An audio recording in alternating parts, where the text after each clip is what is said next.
video number 4. So this is going to be a culinary tutorial of how to make your own crustless quiche, frittata, whatever you'd like to call it. So I'm going to show you all the ingredients that I have and then show you step by step of what to make. So I just have regular large eggs from Publix, and you're going to need about probably 6 of those to make a full dish worth if you want to have it served for your family. And we're going to need about a little bit less than half of an onion, any onion that you desire. And then I'm going to be adding broccoli. Frozen broccoli is perfectly fine. You can let it soak a little bit in water and then plop it into your dish and it'll cook in the oven. So have some broccoli and cheese. You can have any cheese that you want. And I'm also using feta cheese for this one.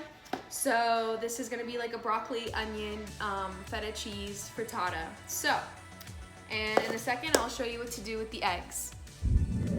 Alright guys, I just washed my hands and we are back. So we're going to begin with cracking. I'm going to use about 6 eggs for this. If you want to make a minier one, you could do about 4, 3 to 4. But I'm going to use 6.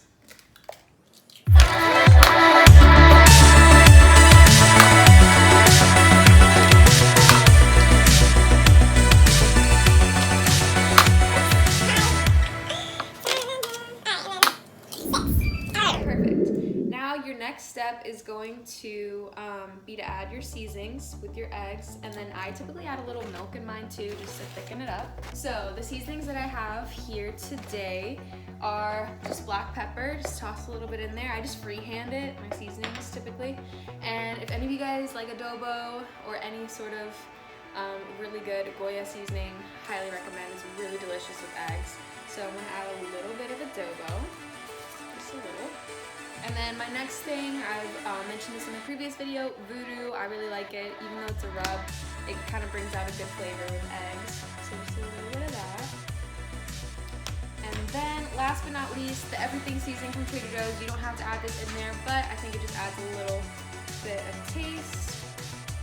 And it has a little bit of seeds. Okay, and then I'm going to add, if you don't want to add milk, by all means don't. I just do it to add it, to make it a little bit more creamy, a little fluffier. Milk or water kind of does the trick with that for eggs, so just add a little splash of that. Okay. All right, and then you're gonna whisk these up. All right, and now to whisk, some people kind of don't really know how to properly whisk, but what I do is I kind of poke all of the yolks. I don't know if you can really even see that, but I normally tilt my bowl at an angle, and I just kind of do like mini circles with my fork to whisk it. And then you can just turn your bowl as you please. Alright, so you're going to want your egg wash to look like this and to have a little bit of bubble at the top. And if it's not like that, it's okay, but just make sure you whisk it till it's all blended together. Alright guys, and for your broccoli, I would just do about a handful, add it to a bowl. Mine was frozen, so I put a little water in it to make it less frozen and just let it soak for a little bit. So you got 1 cup of broccoli, and then with feta cheese, I typically will just probably do a handful of feta cheese into my egg mixture as well. But I just wanted to show you guys about an onion. For those who may not know how to cut an onion, I don't know.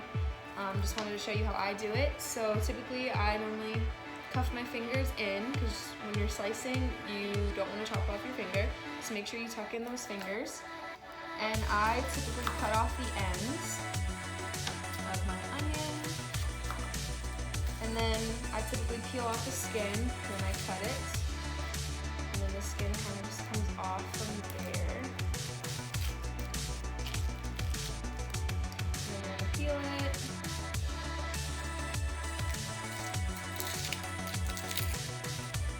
And once you peel that onion, just kind of cut off as much as you really like, but I'll show you how I slice up my onion. Okay, so that's done. Alright, now what I do is I just cut it in half. Okay?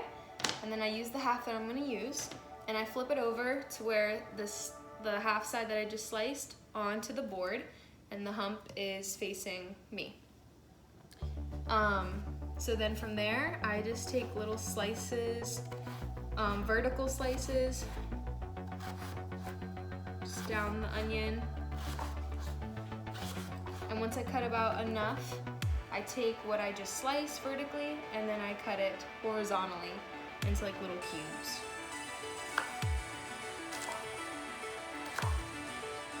And then once that's all cut up, just add it and throw it to your egg mixture. All right, welcome back everybody. And now I'm going to add in my 1 cup of broccoli. Or not 1 cup, but like 1 handful, sorry. 1 handful of broccoli. And then I'm gonna add in a handful of feta. I just kind of crumble that in there. I like feta, so I'm gonna add a lot. Okay. And then I'm gonna take those onions that I just cut up and pick those up and toss those in there as well and sprinkle it.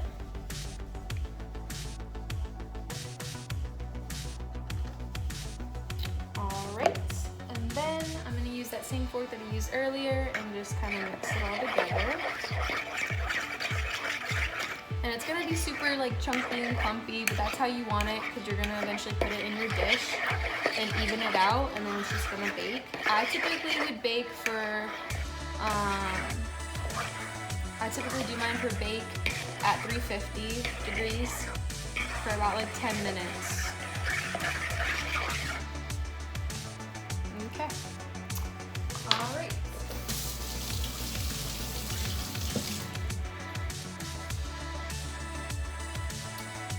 Okay guys, just to show you with my oven, you can put it on bake, or if you have a true convec, I would recommend true convec.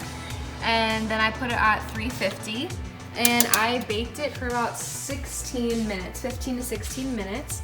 And this is how it came out.